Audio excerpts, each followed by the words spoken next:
Olá pessoal, de volta com mais um vídeo aqui no nosso canal e hoje eu vou estar falando um pouquinho da gagueira infantil. O que você pode fazer para ajudar a criança? Te convido a se inscrever nesse canal se você ainda não é inscrito, deixar o seu like, ativar o sininho e me seguir no Instagram. Toda semana tem um conteúdo diferente abordando assuntos para toda a família. O que você precisa saber para ajudar uma criança que está com esse problema de disfluência na fala?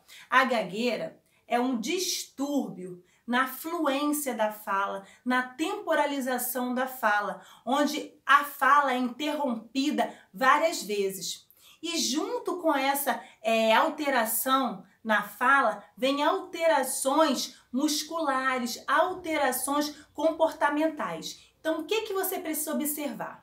A partir dos 2 anos de idade, é normal a criança apresentar episódios de disfluência na fala, que a gente chama de gagueira do desenvolvimento. Por que isso? Porque a criança está aprendendo a linguagem, está aprendendo a se comunicar, a criança não tem ainda muito vocabulário, a criança fica ansiosa querendo falar com você, então começa a ter esses episódios de disfluência. O que você precisa estar atento? Esses episódios que a gente chama de normal duram apenas 6 meses. Passou de 6 meses, você precisa levar no fonoaudiólogo para já começar o tratamento. Por quê? A gagueira tem tratamento, então quanto antes, melhor, porque existem comprometimentos emocionais. Então a gente não quer que nada interrompa o processo socioemocional e educativo da criança. Então o que você tem que estar atento?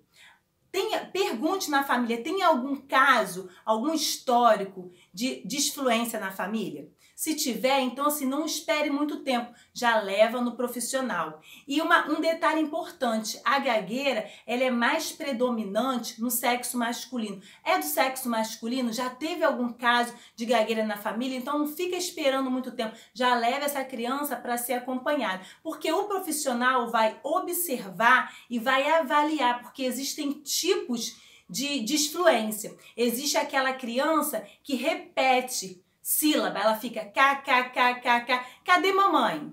Já existe a criança que faz prolongamentos, eu quero. E existe a criança que tem bloqueios, pega o carro. E tem outras crianças que têm excitação, entendeu? Como que é isso? Eu quero o pão. Então existem tipos e cada tipo, a abordagem é feita de forma diferente. Por isso que precisa do profissional adequado para poder estar acompanhando esse caso. E uma coisa que a gente pede para as mães estarem atentas, porque quando começa a surgir os episódios de disfluência na fala da criança, você observa como que está a expressão facial dessa criança, como que está a mímica, porque começa junto com a disfluência muitos movimentos associados, muitas manias, muitos trejeitos. Tem uns que começam a piscar os olhos quando estão falando, outros começam a fazer muita mímica facial. Por quê? A musculatura ela fica muito tensa. Então aquela tensão toda que começa na fala, ela vai sendo gerada na musculatura a ponto da pessoa começar a sentir dor cervical, começar a sentir dor, entendeu? Quando for articular os fonemas e ser uma experiência ruim. Por isso que a gente tem que estar colocando essa criança em terapia o mais rápido possível. O que o pai e a mãe pode fazer em casa para ajudar essa criança? Primeiro, se teu filho tem esse problema de disfluência, se ele começou a gaguejar, não fica assim, fala logo, anda logo. Se a criança fala cá, aí você, cadeira?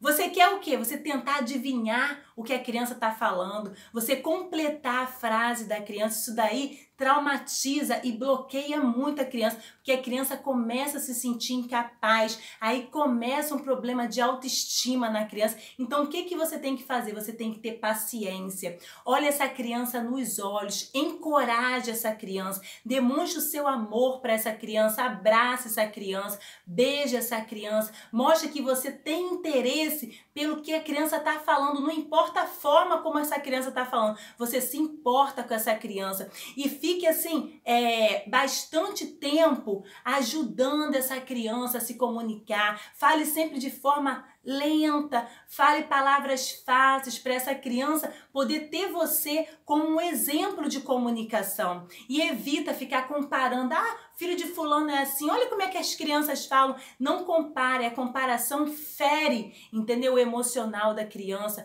Respeite, e eu falo assim para todo mundo, em todos os problemas na vida, a gente resolve com empatia e acolhimento. Então assim, vamos nos colocar no lugar dessa criança e vamos acolher essa criança para que esse episódio ela consiga superar, ela consiga vencer. Então assim, estimule sempre que a criança continue se comunicando do jeito dela, mas que ela não se trave, entendeu? Que ela não fique retraída, que ela não se sinta assim diminuída, que ela continue tendo espontaneidade para se falar, porque a gagueira, ela tolhe isso na pessoa. A pessoa consegue repetir as coisas, mas não consegue falar aquilo do seu sentimento, porque aí a pessoa tem que elaborar o pensamento, tem que refletir para agir. Aí ali a pessoa fica travada. Então, assim, encoraje o seu filho a falar, esteja com ele nesse momento, porque se você estiver presente, encorajando, motivando, ele vai vencer esse período de desfluência. Até o nosso próximo vídeo, hein?